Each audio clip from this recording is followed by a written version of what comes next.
What's good, YouTubers and YouTubettes? This is JBsports back again with another one. The Puff Daddy of boxing promoters, Eddie Hearn, aka Eddie the Con Artist, did an interview earlier today with Boxing Social. That's one of those UK boxing websites. And the guy that interviewed him, I don't know the guy's name, but he asked him, give him an update, get everybody an update on Canelo-Plant negotiations. And Eddie Hearn made an interesting comment. He said, we just sent over initial offer to Team Plant for the fight to be on the DAZN. And I'm like, damn, you just not sending over an offer to Team Plant? What's been going on these last 4 weeks? Because Canelo Alvarez fought Billy Joe Saunders on Cinco de Mayo. Wasn't that the first Saturday in May? Was it May 8th? Here we are, July, basically 2 months later. It's July 5th right now. Basically, you say July the 8th, that's 2 months. So basically 2 months, and you're just now sending an initial offer to Team Plant. Come on now.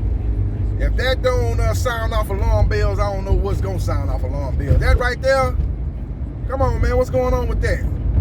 Okay, and then he says, I'm sure that the PBC is going to send a counter offer, you know, for the fight to be on Fox pay-per-view, and we'll be willing to hear that out and listen to that. He basically said if the Fox offer is better than the DAZN offer, if the offer that the Fox sends to us and the Canelo signs off on it, and they want to fight Canelo-Plant on Fox pay-per-view, I will accept that. He just basically said we're going to listen to their offer, but we send over an initial offer. And then he tried to downplay putting a fight on Fox pay-per-view, basically saying, man, we got a lot of pay-per-view fights coming up, man. We got, you know, we got Wilder Fury 3 in July coming up in 3 weeks. We got Pacquiao Spence, which is a great fight. He said he always, you know, he said that's a great fight, but he didn't say nothing about Wilder Fury 3 being a great fight. He just said fight coming up. But when he talked about Spence and Pacquiao, oh, that's a great fight. It's coming up in August. So what I'm saying, you got to listen to this guy. This guy's a master manipulator. You got to listen to his words very carefully. He does a good job of manipulating words. And you got to understand, he's got hidden meaning to everything he says. And you just got to pick up on that. And I'm a master picker-upper. If he's a master manipulator, I'm a master picker-upper. I pick up all that manipulation that he try to throw out to the world to fall for. But I don't fall for the okey doke. I don't fall for the banana in the tailpipe. I don't fall for the propaganda, Eddie. So he basically talking about, you know, Woodley and Jake Paul coming up, and he's saying, you know, he got all these pay-per-view fights coming up in the next, 3 months, that the consumer dollar might be limited. So why would you want to take a chance of putting Canelo on pay-per-view? I got an answer for that, Eddie. Because he's the biggest draw in boxing. He has a proven track record on pay-per-view. This ain't no Johnny come lately, some guy that just stepped on to the boxing world stage. Canelo been doing big numbers on pay-per-view ever since the Floyd Mayweather fight. He's been consistently doing great numbers on pay-per-view. The Anguilla fight did good numbers. The Lara fight did good numbers. He's consistently been doing great numbers. The Cotto fight did great numbers. Both Triple G fights did great numbers. Didn't both Triple G fights go over $1 million pay-per-view buys? I think the Anguilla fight did about, that was his first basically headline and being the A-side of a pay-per-view event. That fight did around over 300,000 pay-per-view buys, somewhere between 300 and 400,000 pay-per-view buys. The fight with Alfred Angulo. That was coming off the pay-per-view fight with Floyd Mayweather Jr. Well, that fight did what? That fight did close to 2 million, didn't it? Pay-per-view buys, the Mayweather Canelo Alvarez pay-per-view fight. So he left there from being the B-side to the A-side, and then he did 300 to 400,000 in his first A-side pay-per-view. And he did Cotto, which did close to $1 million. And I know both Triple G fights did over $1 million. That guy is a proven pay-per-view star. So why is Eddie on here with this propaganda talking about, man, we don't know, man, we don't know if we want to put him on pay-per-view, man, because we got so many pay-per-views coming up, man. His pay-per-view might not do good numbers, man. We taking a chance. Why don't we go put the fight on the DAZN where we gonna get the guaranteed money? See, the guy's capping for the DAZN, everybody. You know, he wants the DAZN to he wants the DAZN to come up big in America, basically.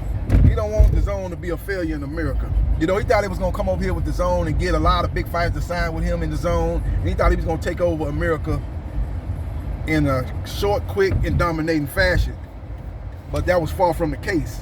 as he struggled to get in the top-notch fight. He got people like Demetrius Boo Boo Andrade, who ain't had a big fight to this day.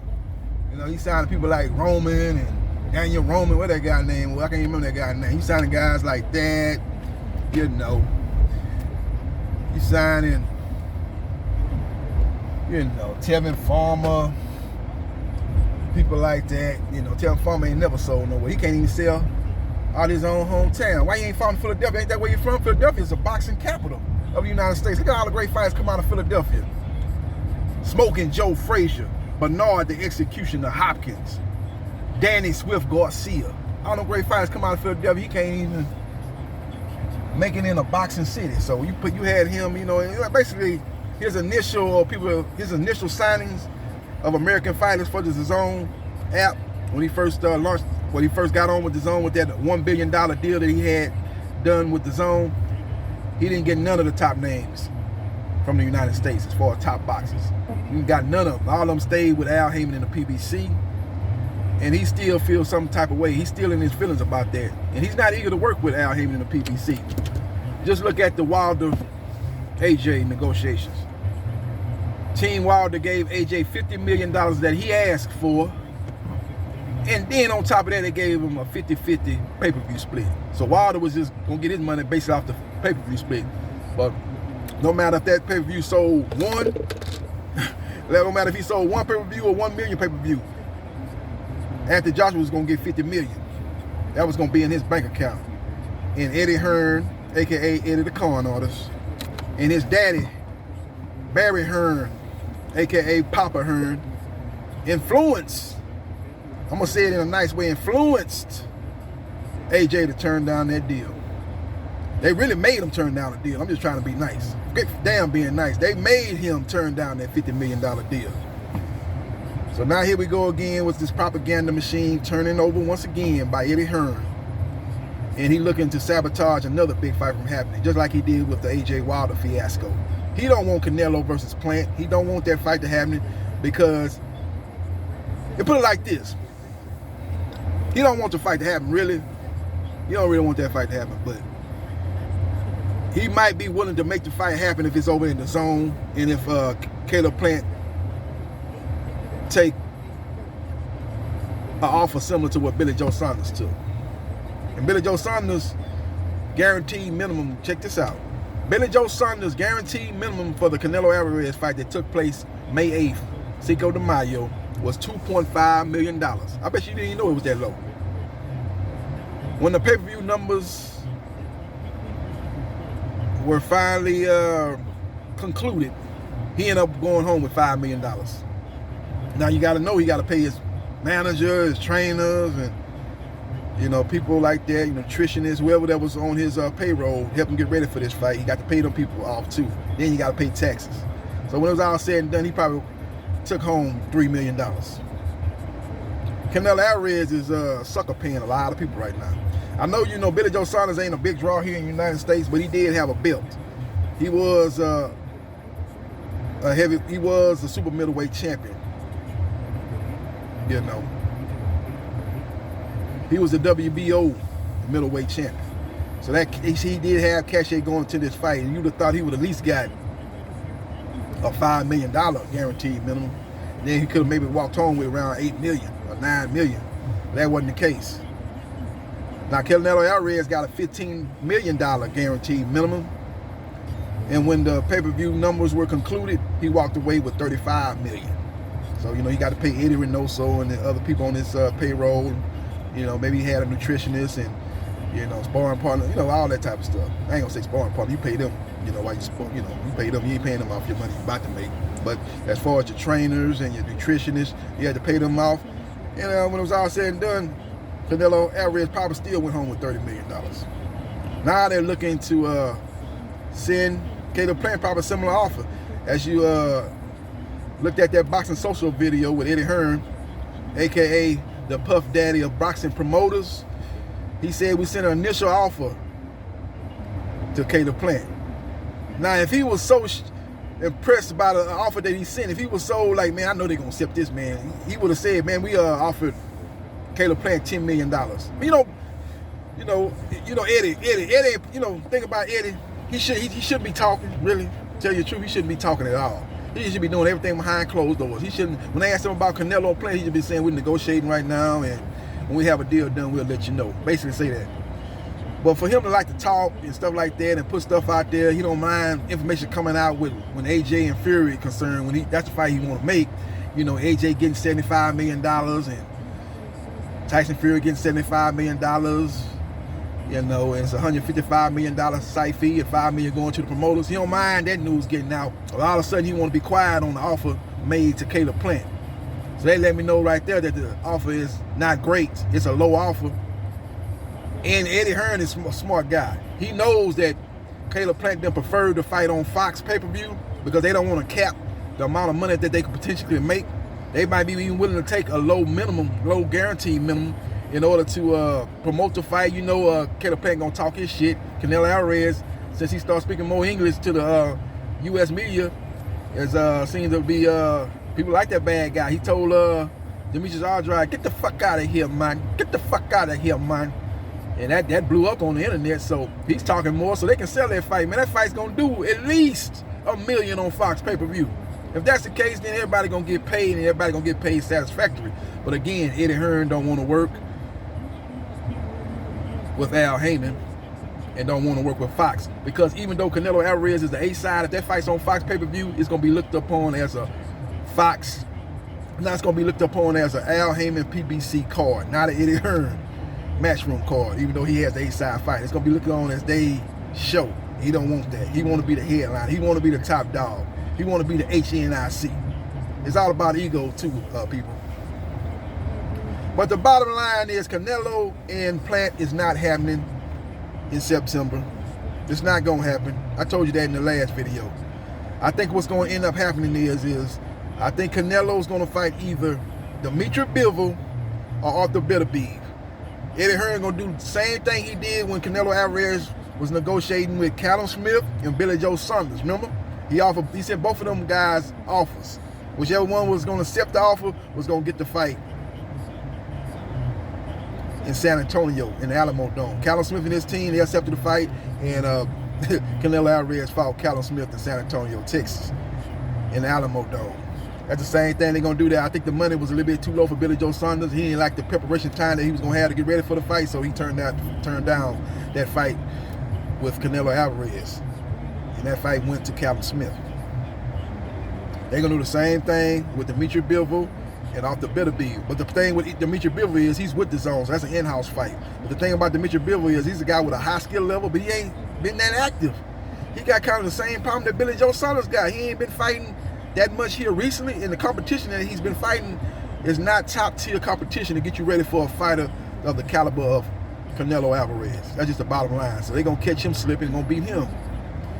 Or they're going to fight off the Beterbiev, which they're going to have to split the money up.